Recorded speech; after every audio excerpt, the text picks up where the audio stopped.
melanjutkan cerita sebelumnya, yang di mana Shin berhasil mengalahkan Jenderal Hoken. Namun, setelahnya Shin tidak bergerak. Menyadari itu seluruh unit Hisin terlarut dalam kecemasan, sampai akhirnya Kyokai yang menyadari kondisi Shin yang sebenarnya, menjelaskan sambil menangis, bahwa api kehidupan Shin sudah padam. Sedangkan di markas pusat Denrim sedang mendiskusikan strategi untuk pengejaran Riboku, dan yakin bakal mendapatkan Riboku hari ini juga. Tapi yang setelahnya markas Osen terkejut melihat pasukan unit Hisin tidak mengejar Riboku dan tidak bergerak, pasukan mereka dilanda keheningan. Berfokus di pasukan unit Hisin, semua komandan unit Hisin mencoba membangunkan kaptennya, sampai akhirnya Sugen memeriksa denyut nadinya, dan mengambil keputusan bahwa Shin sudah gugur. Seluruh unit Hisin tidak terima. Gugurnya Shin juga terdengar oleh pasukan Akakin, yang saat ini sedang bersiap untuk pengejaran Riboku. Karyoten mencoba membangunkan Shin, Karyoten berkata-kata dengan selembut mungkin. Semua unit Hisin mendukung Shin untuk mencapai impiannya, dan sekarang Shin harus bangun karena impian Shin masih belum tercapai. Yang setelahnya tangisan Ten pecah, ia masih tidak terima Shin gugur dan meninggalkannya. Mendengar itu membuat seluruh unit berteriak meminta Shin untuk bangun. Mendengar berita buruk tentang Shin, Ohon dan Moten langsung pergi ke pasukan Shin. Dan mendengar Shin benar-benar telah gugur membuat keduanya tidak percaya, terutama banyak ajudan dari Ohon. Sampai akhirnya Kyokai datang, dan berniat menghidupkan kembali Shin dengan teknik terlarang dari klannya. Walaupun kakaknya pernah mengatakan bahwa orang yang mati tidak mungkin hidup lagi, tapi Kyokai berniat melakukannya, dan percaya bahwa ini akan berhasil. Lantaran teknik inilah satu-satunya kesempatan bagi semua orang yang menyayangi Shin, untuk bisa melihat Shin kembali. Saat ritual di jalan, Kyokai meminta seluruh unitnya untuk memanggil nama Shin. Ritual dijalankan, mata Kyokai sudah berubah menandakan bahwa teknik terlarang sudah aktif. Kyokai kembali menyelam ke alam bawah sadar Shin untuk mencarinya. Singkat cerita, dengan bantuan arwah dari orang-orang terdekat Shin yang sudah gugur terlebih dahulu, seperti Wakil Komandan Sosha dan Kyogai. Mereka semua membantu Kyokai menemukan Shin dan membawa Shin ke dunia nyata kembali. Sedangkan di dunia nyata sekarang seluruh unit Hisin berkumpul. Mereka semua berteriak keras memanggil Shin seperti yang diperintahkan Kyokai. Sampai akhirnya mereka terkejut melihat Shin bangun kembali, yang disambut kegembiraan oleh unitnya. Mereka semua menangis tidak percaya. Dan orang yang paling sedih di antara mereka adalah Karyoten. Sedangkan Shin terkejut melihat Kyokai yang sudah tidak sadarkan diri. Dan sekarang giliran Shin dan unitnya yang panik memanggil-manggil Kyokai supaya bangun. Untuk kedua kalinya unit Hisin bergembira setelah mereka melihat Kyokai juga sadarkan diri. Tapi kegembiraan mereka dirusak oleh Moten dan Ohon. Mereka mengingatkan bahwa saat ini dalam keadaan perang bukan saatnya bergembira. Tapi Moten bersyukur Shin baik-baik saja. Dan mengatakan kecemasannya saat mendengar Shin gugur tadi, Moten juga mengatakan bahwa Ohon juga mencemaskan Shin. Ohon mengelak bahwa ia katanya tidak mencemaskan Shin. Dan respon Shin hanya memanggil kedua nama kawannya tersebut. Yang tidak lama utusan Osen datang meminta pasukan unit Hisin mengejar Riboku. Karyoten langsung mengusap air matanya, dan memerintahkan seluruh pasukannya untuk bersiap mengejar Riboku. Yang direspon semangat oleh unitnya. Moten yang melihat semangat dari unit Hisin itu cukup terkejut sekaligus senang. Shin meminta Kyokai untuk istirahat. Menurut Moten padahal kondisi Shin sendiri saja sama buruknya, dan Moten meminta Shin untuk istirahat juga. Tapi Shin menolak. Yang setelahnya Ohon dan Moten melihat jasad Hoken di dekat Shin, dan sekarang Moten percaya bahwa Shin telah mengalahkan Hoken. Tapi menurut Shin, Shin sendiri tidak begitu ingat dan tidak peduli juga. Ia lebih ingin tahu tentang kondisi pertempuran sekarang dan meminta informasi itu kepada Moten. Moten menjelaskan bahwa pasukan Zou mundur secara terorganisir seolah sudah mereka rencanakan, dan tujuan mereka sudah sangat jelas bisa diprediksinya, yaitu untuk membebaskan Gyo. Dan sekarang Moten sedang menunggu instruksi dari Osen untuk mengejar Riboku. Sebelum perintah dari Osen turun, Moten meminta Shin dan unitnya untuk merayakan keberhasilan mereka. Dengan setengah tidak percaya Moten menjelaskan, kalau semuanya berjalan lancar. Setelah 15 hari penuh dengan keringat dan darah, yang pasukan Qin kucurkan atas nama peperangan dataran Shukai. Dunia akan menyaksikan, meski dengan kemungkinan yang begitu kecil, Qin berhasil jadi pemenangnya. Mendengar itu Shin unit Hisin dan Karyoten terharu, se-effort itu ternyata mereka untuk mendapatkan Gyo. Berfokus ke Gyo. Kanki dan Maron mendengar keributan dari dalam kota, sambil tertawa-tawa. Sedangkan di dalam kota, rakyat Zou sudah baku hantam dengan tentaranya tepat di depan pintu kota Gyo. Kanki yang menyadari saat inilah pasukannya bergerak, langsung memerintahkan Maron untuk menggerakkan pasukan Zeno. Yang tidak lama dari itu, Kanki mendapatkan laporan tentang pasukan besar Riboku yang sedang menuju ke arahnya. Mendengar itu membuat Maron panik. Menurutnya jika benar itu Riboku, maka pasukannya akan terjepit oleh pasukan kota Gyo dan pasukan Riboku. Belum lagi diperkirakan Riboku akan sampai setengah hari dalam perjalanannya menuju Gyo. Sedangkan pasukan Kanki masih belum bisa bergerak lantaran pintu Gyo masih tertutup rapat. Dan satu-satunya kesempatan mereka adalah mundur sebelum Kanki tiba. Kanki meminta Maron tenang. Yang tidak lama dari itu, Kanki kembali mendapatkan laporan tentang pasukan Osen juga bergerak mengejar ketat pasukan Riboku dengan kecepatan penuh. Kembali ke dataran Shukai sehari sebelumnya. Osen memerintahkan dua jenderalnya yaitu Jenderal Denrim dan Soun untuk menyampaikan pesan kepada seluruh komandan pasukan Qin. Yang dimana Osen meminta prajurit terbaik dan elit dari setiap komandan untuk pengejaran Riboku. Sedangkan sisanya yang terluka akan tetap tinggal di dataran Shukai yang pimpin oleh Jenderal Denrin. Pasukan terbaik yang sudah dipilih oleh setiap komandan pasukan, akan langsung bergegas mengejar Riboku yang dipimpin langsung oleh Jenderal Osen. Hari ke-17 Perang Besar antara Qin dan Zhou. Unit ini berarak mengejar Riboku. Pasukan Osen akhirnya bisa mengejar pasukan Riboku dan sekarang mereka sedang menghajar pasukan mereka dari belakang. Riboku juga mendapatkan laporan tentang pasukan Osen tersebut. Riboku juga mendengar bahwa Osen menghantam pasukan belakangnya dengan pasukan kecil. Lagi-lagi Riboku paham dengan strategi Osen, yang dimana Riboku tidak heran pasukan Osen bisa mengejar mereka. Lantaran Osen sengaja memperkecil pasukannya supaya mereka bisa bergerak lebih cepat. Tapi kecemasan Riboku tidak tertuju kepada pasukan Osen, melainkan tertuju ke kota Gyo. Riboku berharap kota Gyo masih bisa bertahan hingga Riboku tiba. Dan sekarang kota Gyo diambang ketaklukan, sudah terjadi chaos di dalamnya antara tentara Zhou dan rakyatnya. Di saat di dalam kota Gyo sedang terjadi huru-hara, Kanki sendiri yang notabene berada di luar kota Gyo sedang duduk santai. Kembali ke pasukan Osen. Yang sekarang sedang terjadi bentrokan, dengan pasukan Zhou yang sedang mencoba menahan pasukan Osen. Melaju tanpa henti sejak hari ke-16, pasukan Zhou sudah sampai di jarak setengah hari dari Gyo. Namun dari situ, kecepatan mereka berkurang. Pasukan Osen yang mengikis pasukan mereka dari belakang adalah penyebabnya. Sambil menahan serangan pasukan Osen dengan mengorbankan pasukan belakangnya, Riboku mempercepat laju mereka. Namun Soun dan wakilnya yang bertugas sebagai tombak Osen, berangsur-angsur menembus celah dalam pasukan belakang musuh demi memberikan ancaman pada pasukan tengah Riboku.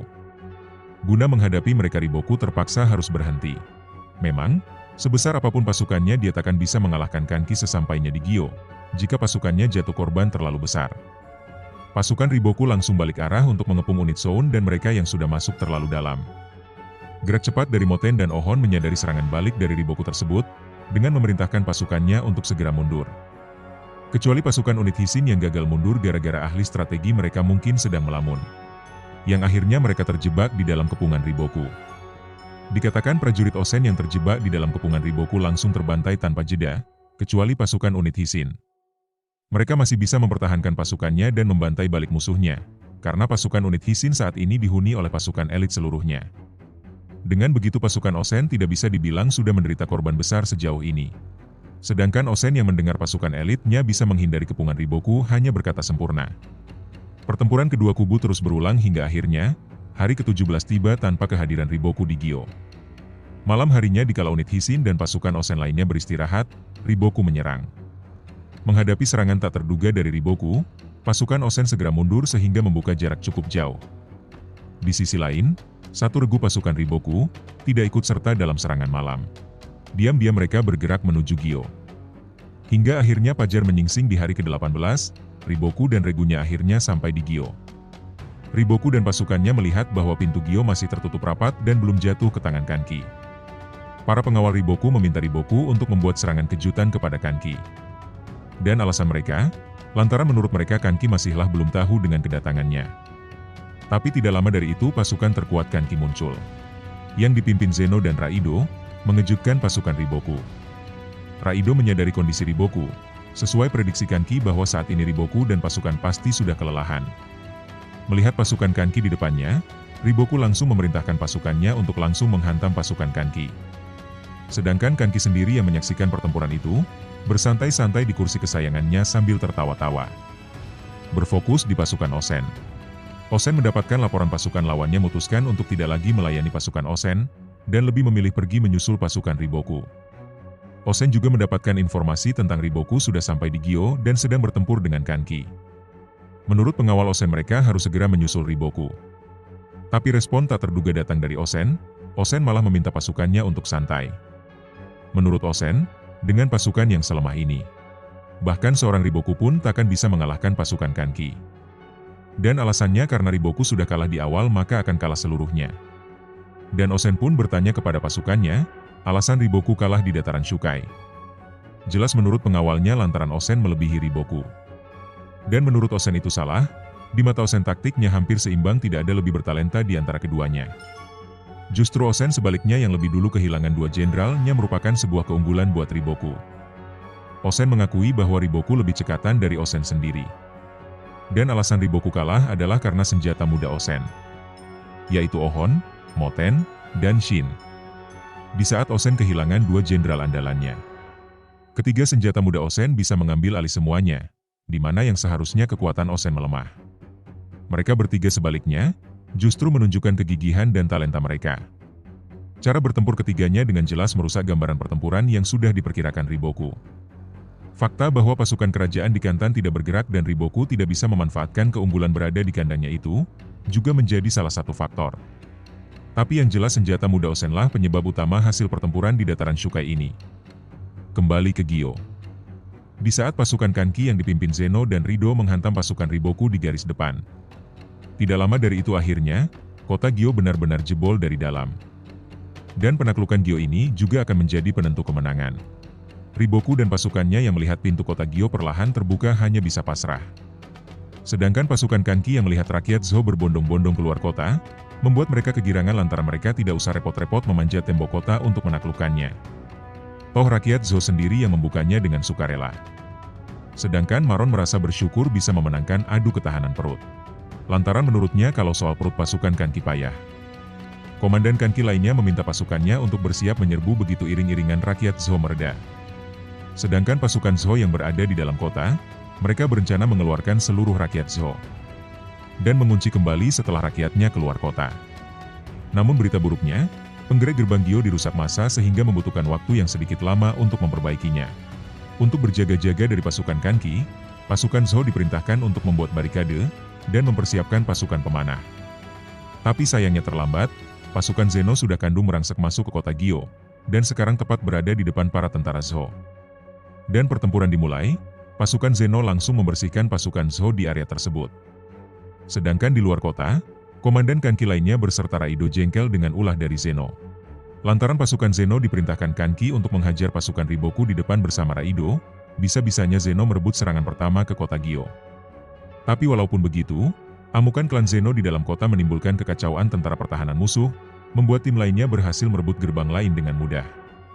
Sebagai pasukan yang terbentuk dari mantan berandal dan perampok serbuan sukses terhadap kota sebesar Gyo langsung meledakkan moral mereka.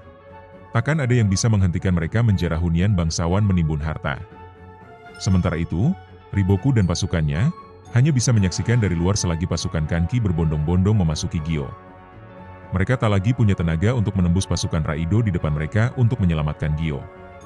Terlebih lagi, menyaksikan gerbang Gyo akhirnya tetap terbuka walau setelah usaha mati-matian dari mereka, kontan memadamkan secuil moral mereka yang tersisa.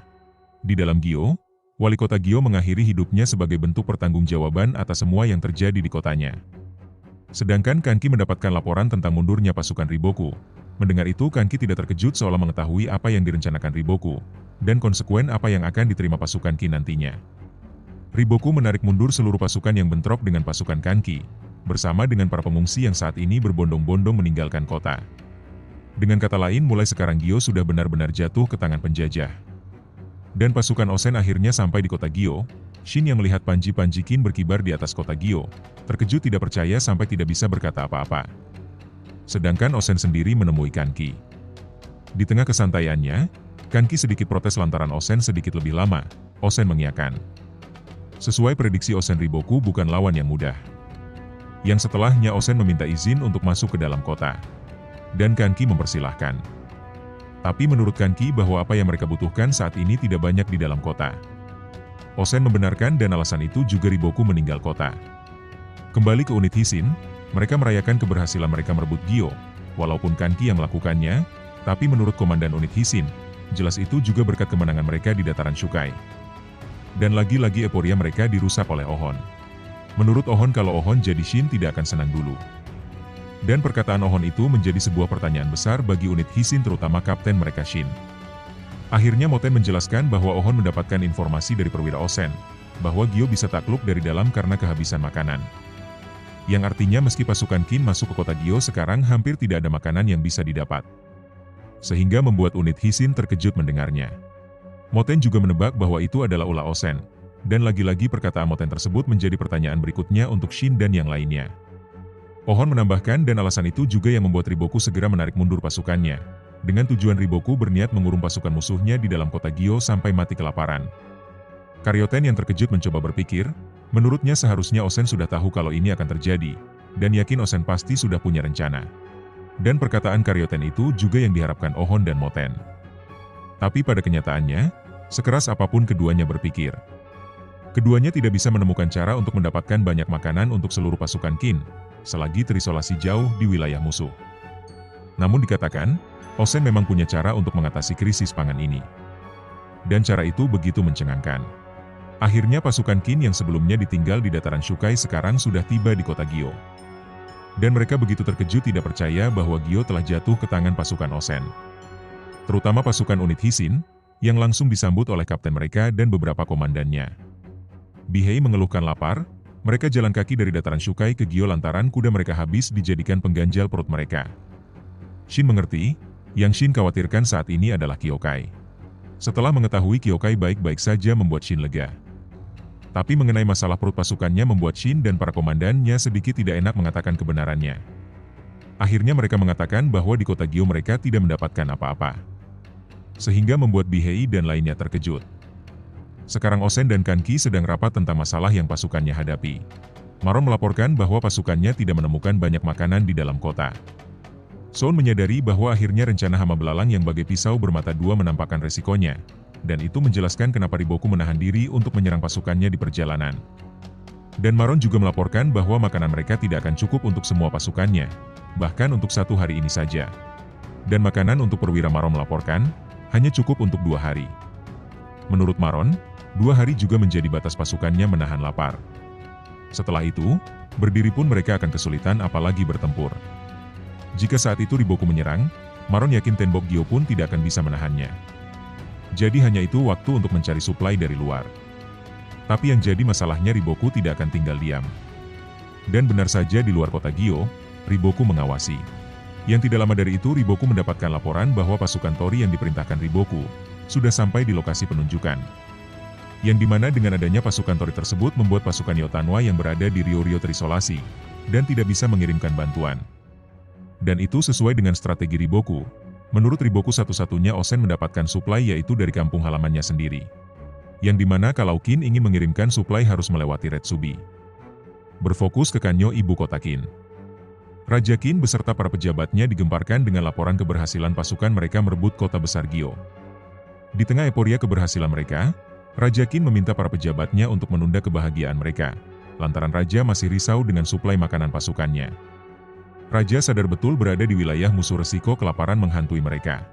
Kepala militer setuju dengan pendapat Raja, dan Shohei pun sudah memprediksi apa yang terjadi dengan pasukan saat ini. Mendengar itu, para pejabat lainnya meminta untuk sesegera mungkin mengirimkan suplai ke Gyo.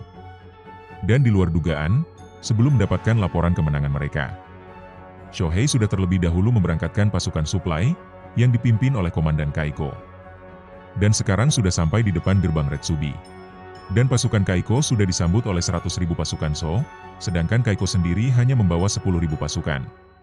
Dan yang dilawan Komandan Kaiko saat ini bukan seorang jenderal sembarangan, melainkan seorang jenderal yang dijuluki sebagai sang pelindung Kantan yaitu Jenderal Kocho.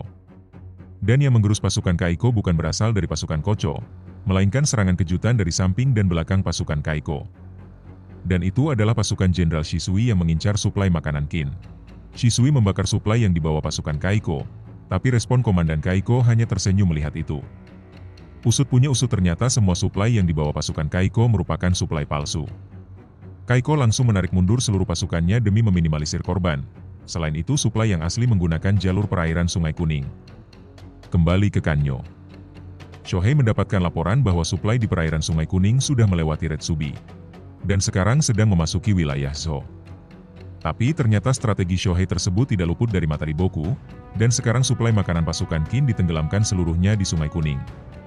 Tidak hanya itu saja, semua rute menuju Gyo sudah Riboku tutup, sehingga sudah tidak ada cara lagi untuk kerajaan Qin memberikan makanan kepada pasukannya, yang sekarang sedang terjebak jauh di wilayah Zhou. Di dalam kota Gyo, seluruh pasukan unit Hisin sudah tepar. Satu-satunya yang terlihat baik-baik saja saat ini hanya kapten mereka Shin. Yang sekarang Shin sedang jengkel-jengkelnya tidak tahu apa yang harus ia perbuat. Sedangkan di luar kota, Riboku sedang berpikir keras memastikan semua jalan sudah ia tutup. Dan itu terus dilakukan Riboku dari pasukan Osen masuk kota sampai sekarang. Sampai-sampai Riboku tidak memejamkan matanya hanya untuk memastikan strateginya itu tidak menemukan kesalahan. Walaupun begitu Riboku terus-menerus gelisah, Riboku merasakan ketidakbersan, dan Riboku tidak tahu masalahnya di mana. Yang tidak lama dari itu pasukan Kantan datang, maksud mereka datang ke sana untuk membawa Riboku ke Kantan atas perintah raja. Dan jangan berharap kedatangan Riboku ke sana untuk dijamu atau diberi riwayat oleh rajanya, melainkan Riboku ke sana untuk menjadi tahanan. Alasannya karena Riboku kalah dalam memperebutkan kota Gyo. Dan ternyata para pengawal Kantan yang membawa Riboku tersebut sangat menghormati Riboku. Mereka terpaksa kasar kepada Riboku lantaran diancam oleh rajanya. Bahkan mereka sampai meminta maaf kepada Riboku. Dan Riboku tahu itu, Riboku saat ini tidak memikirkan dirinya sendiri, melainkan Riboku tidak henti-hentinya memikirkan nasib Zhou. Awalnya Riboku ingin memastikan kemenangan di Sungai Kuning oleh matanya sendiri. Apa daya nasibnya harus seperti ini? Yang bisa dilakukan Riboku saat ini hanya percaya kepada Shisui. Kembali ke Kanyo. Mereka kembali mendapatkan laporan tenggelamnya suplai mereka di Sungai Kuning. Sehingga para pejabat yang mendengar itu panik. Sedangkan Shohei masih dilanda kebingungan. Sampai akhirnya Shohei mengingatkannya dengan permintaan Osen, sebelum pasukan besarnya berangkat dalam misi penyerbuannya. Yang dimana Osen mengatakan tentang taktiknya kepada Shohei. Walau pasukannya berhasil merebut Gyo, terputusnya suplai hanya akan mati kelaparan. Yang dimana saat ini Osen mempunyai rencana besar untuk mengatasi masalah tersebut. Sebelum Osen benar-benar mengatakannya. Situasi berpindah, dan sekarang berfokus di kota Ryoryo tempat pasukan Heki dan Yotanwa berdiam diri. Keberhasilan Osen merebut Gyo. Dan situasi pasukan Osen saat ini sampai kepada Heki dan Tanwa. Heki berniat mengirimkan suplai dari Ryoryo, tapi ditentang Tanwa. Bukan apa-apa Tanwa mendapat laporan bahwa ada pasukan besar yang memotong jalur antara kota Ryoryo dengan Gyo. Sehingga menurut Tanwa, menjangkau Gyo sambil mengawal suplai adalah hal yang mustahil. Dan satu-satunya suplai bisa masuk Gyo adalah lewat sungai. Faktanya pemikiran Tanwa tersebut, pemikiran pasaran. Entah itu dari pihak Qin sendiri maupun dari pihak Zhou, semua memikirkan hal yang sama. Dan itu terbukti, sekarang Komandan Kaiko sedang terkaget-kaget melihat suplainya sudah habis, kena rampok dari pasukan Zhou yang dipimpin oleh Jenderal Shisui. Melihat rencananya sukses besar, Jenderal Shisui mulai sesumbar. Dengan begini pasukan Osen di dalam Gyo sudah benar-benar tamat. Seluruh perjuangan mereka untuk merebut Gyo berakhir maut, katanya. Dan benar saja di dalam kota pasukan junior unit Hisin sudah mulai putus asa. Mereka merasa perjuangan dan pengorbanan seniornya yang sudah gugur sia-sia. Malam pun tiba, di sebuah kereta yang menuju Kantan, di dalamnya terdapat Riboku dan para pengawal Kantan. Riboku terhentak kala menyadari sesuatu. Dan melihat kepanikannya, sepertinya Riboku mengetahui rencana dari Osen. Riboku mencoba meminta untuk mengantarkannya kembali ke Gyo, tapi tidak diizinkan para tentara Kantan. Akhirnya Riboku meminta kuda tercepat untuk mengirimkan pesan kepada Kaine. Tapi sayangnya terlambat. Malam itu pasukan besar Qin di dalam kota, tepatnya berfokus di pasukan unit Hisin. Kondisi pasukan sudah di tahap memprihatinkan, tubuh mereka kurus kerempeng menahan kelaparan. Di tengah-tengah heningan malam, mereka dikagetkan dengan semua pintu kota Gyo mendadak terbuka. Bihei menebak bahwa itu adalah serangan dari musuh. Bihei meminta pasukan unit Hisin untuk bersiap bertempur kembali. Tapi ternyata, mereka dikagetkan dengan pasukan Osen yang datang membawa banyak suplai makanan dari luar. Tentara Osen sambil menangis melihat Bihei yang sudah bersenjata siap tempur, meminta mereka menyingkir lantaran masih banyak antrian suplai di belakangnya, dan meminta pasukan unit Hisin untuk bersiap memasak. Sehingga melihat itu Bihei dan teman-temannya bersyukur. Sedangkan pasukan Zhou yang mengawasi kota Gyo yang dipimpin Kaine, mereka melihat iring-iringan suplai Qin masuk ke kota Gyo dengan mulus tanpa ada gangguan dari pihak manapun. Kaine dan pasukannya benar-benar dibuat bingung, padahal menurutnya tidak ada jalan lain selain dari sungai dan Retsubi. Di tengah kebingungan Kaine tersebut, Kembali ke flashback pembicaraan Osen dan Shohei sebelumnya. Yang dimana Osen setuju bahwa satu-satunya jalan suplai adalah melewati sungai. Shohei pun sepemikiran. Namun Shohei menyadari pemikiran ini juga tidak akan luput dari Riboku. Dan Osen pun setuju, karena itulah Osen meminta Shohei untuk mengirimkan suplai lewat arah yang berlawanan. Pemikiran Osen tersebut sukses membuat Shohei melotot. Kembali ke kondisi Kaine yang masih bingung dari mana munculnya suplai sebanyak itu di kota Gyo saat ini. Sampai akhirnya Kaine mendapatkan laporan bahwa kapal-kapal yang bersandar itu bukanlah kapal milik Kerajaan Qin, melainkan kapal-kapal suplai itu milik Kerajaan Qi. Seperti Qi dan Qin berbagi perbatasan dengan Zhou, tapi di sisi yang berlawanan dari jalur sungai inilah suplai datang. Sedangkan Raja Qi mendapatkan laporan bahwa suplai pesanan dari Qin sudah tiba. Kembali berfokus ke pasukan unit Hisin yang saat ini mereka sedang menikmati masakan dari Karyo Ten. Shin juga menemui Ten dan memintanya untuk makan juga. Shin meminta Ten untuk beristirahat. Lantaran Shin tahu bahwa Ten sendiri juga terluka. Sampai akhirnya Ten tiba-tiba ambruk dan menangis. Dan itu akibat ketegangan yang menopangnya, yang saat ini beban tersebut sudah terlepas. Ten menangis merasa bersyukur suplai makanan datang. Padahal sebelumnya Ten berpikir bahwa ini adalah akhir dari mereka, dan berpikir bahwa perjuangan mereka selama ini akan berakhir sia-sia.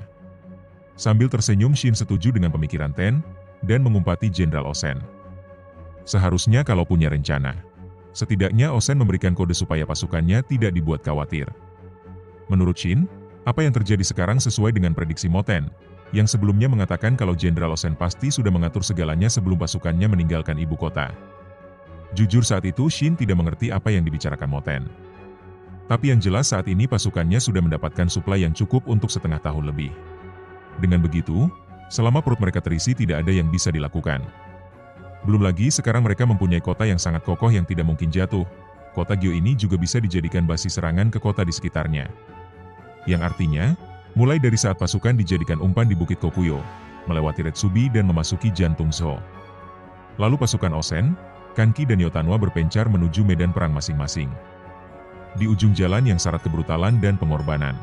Akhirnya pasukan Qin sekarang, berhasil mewujudkan apa yang semua orang anggap mustahil. Merebut kota Gyo yang sangat kokoh. Dan hatinya Shin juga mengatakan keberhasilannya kepada sang raja sekaligus sahabatnya. Kabar menakjubkan tersebut langsung sampai ke ibu kota esok paginya. Semua yang ada di dalam istana terkejut, terutama sang raja yang langsung melepaskan ketengan yang selama ini menghantuinya. Dan beban itu berasal dari impiannya yang mempunyai resiko besar. Bahwa mempersatukan Cina dengan cara ortodoks tidaklah mungkin. Tapi ada satu cara yang tak lazim, yang butuh pengorbanan besar, yaitu merebut Gyo yang berada di mulut Kantan. Dan dengan resiko lenyapnya seluruh pasukannya. Yang tentunya mendengar keberhasilan pasukannya membuat Raja lega, dan kembali memuji Shin. Berpindah ke lokasi Riboku, yang sekarang sudah berada di sel tahanan Kantan. Riboku siap menerima semua hukuman apapun termasuk eksekusi. Asal, sebelum itu dilakukan Riboku meminta Kakukai untuk mengizinkannya keluar sekali saja. Menurut Riboku perang Gyo belum usai. Menurutnya Gyo masih belum jadi ancaman sebelum semua kota di sekitarnya terhubung. Dan saat ini Riboku tidak akan membiarkan itu terjadi. Riboku meminta Kakukai untuk mengirimkan surat perdamaian kepada Yan, sehingga pasukan utaranya, atau pasukannya Shibaso bisa ke selatan. Dan Riboku meminta ucapannya tersebut disampaikan kepada para komandannya. Namun Kakukai tidak melaksanakannya, tak satu orang pun tahu permintaan Riboku tersebut. Lalu terjadilah apa yang ditakutkan Riboku. Dengan langkah-langkah Shohei yang hampir serupa seperti Riboku katakan. Pasukan Qin yang menyerang Zhou Barat mundur besar-besaran. Mereka mundur ke utara dan mengarahkan incaran kepada Retsubi. Adalah pasukan di bawah kepemimpinan Jenderal Tou. Kabar mengejutkan itu tersebar ke seluruh kerajaan, para jenderal yang sebelumnya menganggap penaklukan Gyo mustahil. Dan meremehkan pasukan Qin, sekarang mereka melihat hasilnya. Terutama Karin Jenderal dari Kerajaan Chu yang tahu persis alasan kekalahan Riboku tersebut karena rajanya. Andai saja Riboku bisa menggerakkan tentara Kantan, Osen sudah dipastikan kalah total, katanya. Berpindah ke Retsubi. Jenderal Kocho dan Jenderal Shisui mendapatkan laporan bahwa pasukan Tou sudah menyeberangi Sungai Kuning dan sedang menuju ke Retsubi. Para pengawal Kocho seketika gemetar saat mengetahui pasukan Tou yang akan menjadi tamu mereka. Mereka mulai bertanya-tanya bisa tidaknya menghadapi pasukan Tou. Menurut Jenderal Kocho, kalau hanya pasukan Tou mungkin masih bisa mereka hadapi. Yang jadi masalahnya ketika Osen mengirimkan pasukannya dari Gyo, Jenderal Kocho jujur angkat tangan. lantaran pasukan Zhou yang sekarang mendiami Retsubi akan terjebak oleh dua pasukan tersebut. Tapi Jenderal Kocho menenangkan mereka, ia yakin Riboku sudah memprediksi akan kejadian hal ini. Yang bisa mereka lakukan saat ini hanya bertahan sampai pasukan Zhou di utara sampai. Melihat situasi yang sesulit ini membuat Jenderal Shisui berandai-andai bisa menggerakkan pasukan Kantan. Mendengar itu Kocho ikutan jengkel. Mungkin jika raja mereka tidak gila, pasukannya tidak akan berada di situasi saat ini. Tapi walaupun begitu Kocho sangat bersyukur dengan adanya keberadaan dari Riboku, dialah yang memikul semua beban Zhou hingga saat ini. Berpindah lagi ke kota Gyo. Osen memberangkatkan pasukan Ako untuk mengusir Kocho dari Retsubi. Pergerakan pasukan Ako tersebut sampai di kota Retsubi, bersamaan dengan pasukan Retsubi dan Tou bentrok untuk pertama kalinya. Yang tidak lama dari itu, Kocho dan Shisui kembali mendapatkan laporan, bukan laporan tentang musuh, melainkan sebuah pesan dari Banaji, yang mengabarkan bahwa tidak ada tanda-tanda Kantan mengirimkan bantuan, apalagi pasukan utara yang tidak terdengar pergerakannya. Yang lebih penting dari semua pesan itu adalah pesan tentang Riboku, yang diringkus pasukan Kantan siap dieksekusi.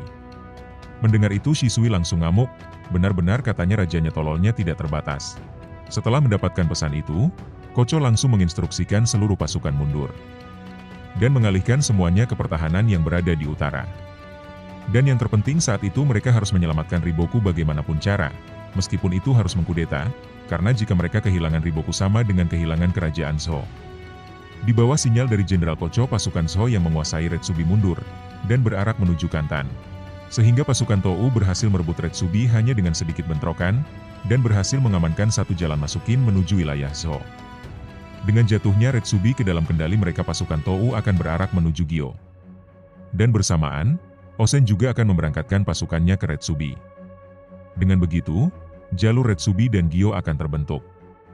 Dan di saat yang hampir bersamaan, pasukan Zhou yang mengepung Ryoryo berkemas kabur ke Kantan.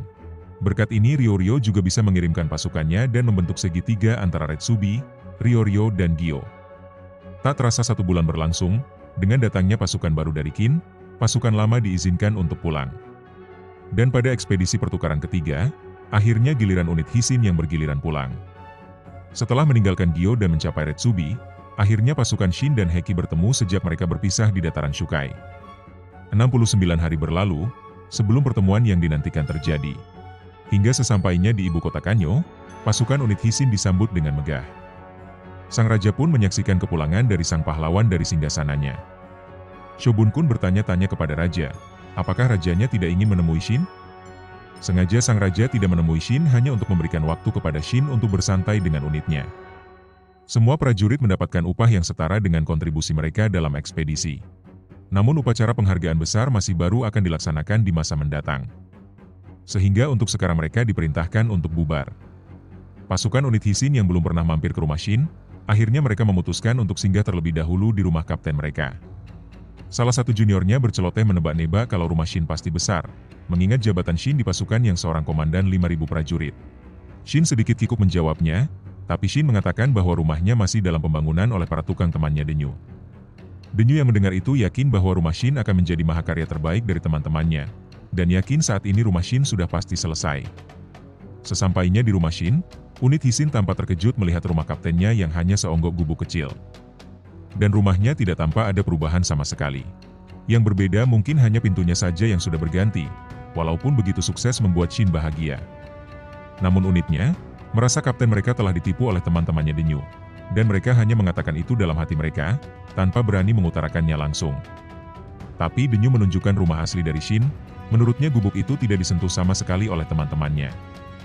Dan terlihatlah rumah mewah mahakarya dari tukangnya Denyu. Shin dan unitnya yang melihat itu terkaget-kaget, dan sesuai dengan pangkat Shin saat ini yang seorang komandan 5.000 pasukan. Setelahnya Shin dan unitnya beserta keluarga besar mereka melakukan pesta di rumah Shin. Sampai akhirnya mereka tahu bahwa Shin diminta untuk datang ke istana.